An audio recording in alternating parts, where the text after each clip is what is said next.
Hello everyone, आप सभी का आपके अपने यूट्यूब चैनल सॉफ्ट टॉक्स में स्वागत है। आज की इस वीडियो में मैं आप सभी बच्चों को, जो भी बच्चे जैक बोर्ड में क्लास 12 में पढ़ते हैं, तो उन सभी बच्चों को देखिए पॉलिटिकल साइंस यानी कि राजनीति शास्त्र के कुछ वैसे सवाल कराऊंगा जो आपके एग्जाम में आएंगे, क्योंकि आप सभी बच्चों को एग्जामिनेशन होने वाला है वो एक टर्म में होने वाला है। तो इस वीडियो में मैं आप सभी बच्चों को कुछ इंपॉर्टेंट एमसीक्यू करवाऊंगा जो आपके एग्जाम में आ सकते हैं। तो आप इन सवालों को अच्छे से नोट डाउन कर लीजिएगा, और अगर आपको ये वीडियो पसंद आता है तो अपने दोस्तों को शेयर जरूर कर दीजिएगा इस वीडियो को। पहला सवाल है कि क्यूबा संकट किस वर्ष उत्पन्न हुआ था? In which year did the Cuban crisis arises? तो 1960, 1962, 1961 या फिर 1963 ईस्वी में क्यूबा संकट जो था वो किस वर्ष उत्पन्न हुआ था, ये आपको बताना है। तो याद रखिएगा ये क्यूबा संकट है। यहाँ पर देखिए इंग्लिश में एन स्पेलिंग गलत है, यहाँ पर आप लोग करेक्शन कर लीजिएगा। CUBA का स्पेलिंग होता है राइट स्पेलिंग। तो क्यूबा संकट किस वर्ष उत्पन्न हुआ था?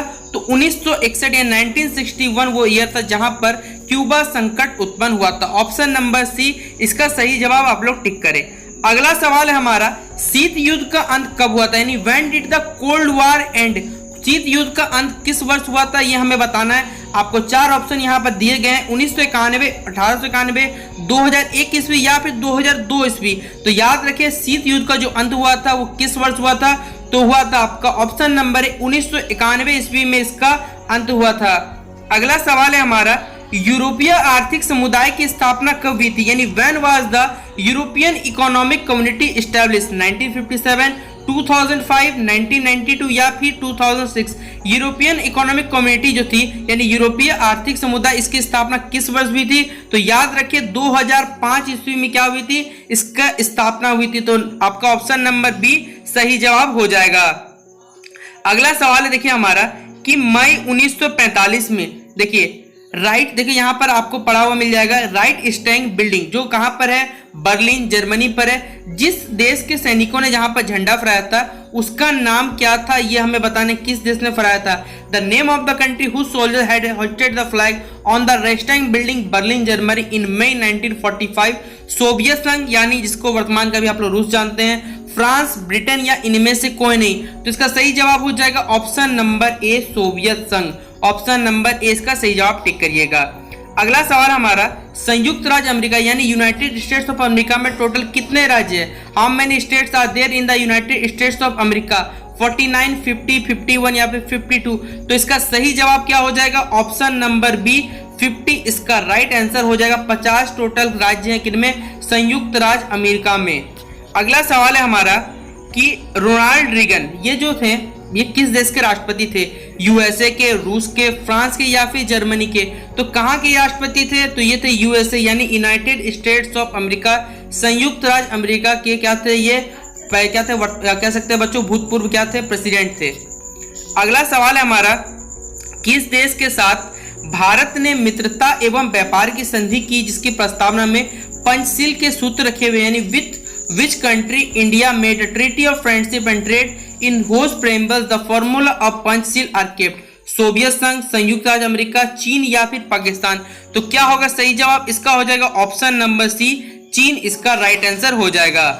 अगला सवाल है हमारा, कौन सा देश गाजर एवं छड़ी यानी देखिए एक नीति है का अनुकरणता कहा जाता है? In which country said to a follower of carrot and stick policy?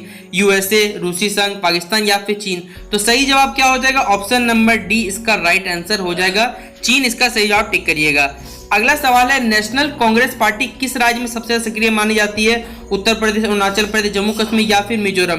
तो याद रखिए सही जवाब क्या हो जाएगा? जम्मू एंड कश्मीर। ठीक है, ये राज्य यहाँ पर नहीं है, आपके पॉलिटिकल बुक में देखिए एनसीईआरटी अपडेटेड नहीं है, इसका आंसर हम लोग इसे टिक करेंगे अभी, पहले बता दें। तो अगर आप बोलिएगा एक्स्ट्रा कर सकते हैं तो आप केरल टिक कर सकते हैं अगर आपके पास ये ऑप्शन नहीं आया तो। ठीक है, अगला सवाल हमारा देखिए, दक्षिण एशिया में कौन सा धर्म सापेक्ष राज्य यानी which region is the relative state in south Asia? Bharat, Pakistan या फिर श्रीलंका या फिर भूटान? तो राइट आंसर क्या हो जाएगा? पाकिस्तान। दक्षिण एशिया में कौन सा धर्म सापेक्ष राज्य है? तो वो है Pakistan. Option number D sorry option number B इसका सही जवाब हो जाएगा।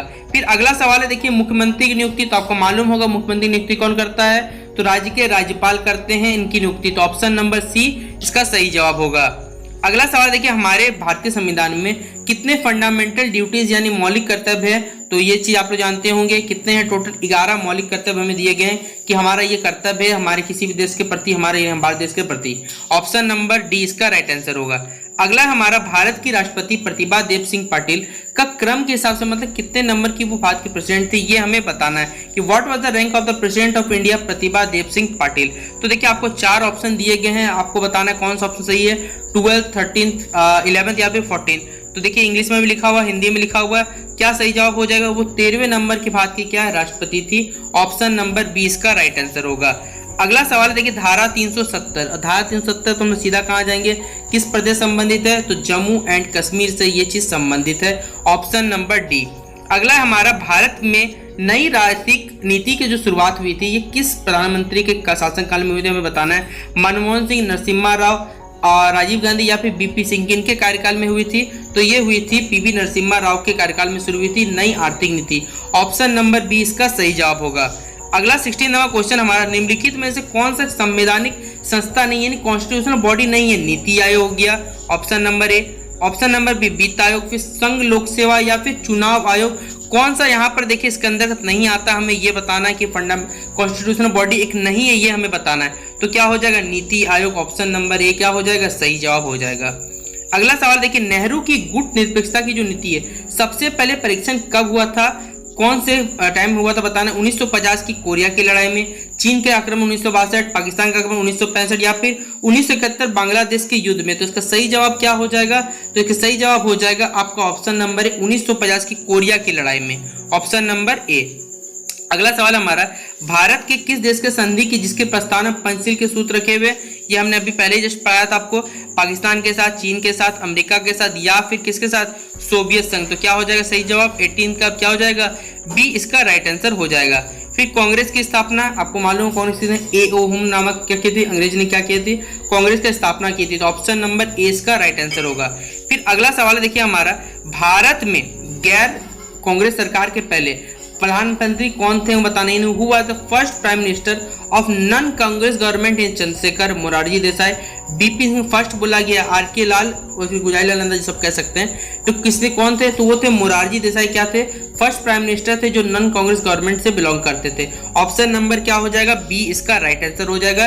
ये टोटल 20 एमसीक्यू थे जिसका जवाब मैंने आपको सही से बताया। आप सभी को ये वीडियो कैसा लगा कमेंट बॉक्स में बताइएगा, और अगर आपको चैप्टर वाइज पॉलिटिकल साइंस पढ़ना है तो वो भी कमेंट बॉक्स में जरूर बताइए। तो मैं आप सभी बच्चों के लिए पॉलिटिकल साइंस का चैप्टर वाइज आपको नोट्स के साथ नोट्स भी प्रोवाइड कर दूंगा, साथ में समझा भी दूंगा। तो इस वीडियो को जितना हो सके अपने दोस्तों के साथ शेयर करना मत भूलिएगा। तो चलिए मिलते हैं अपने नेक्स्ट वीडियो पे।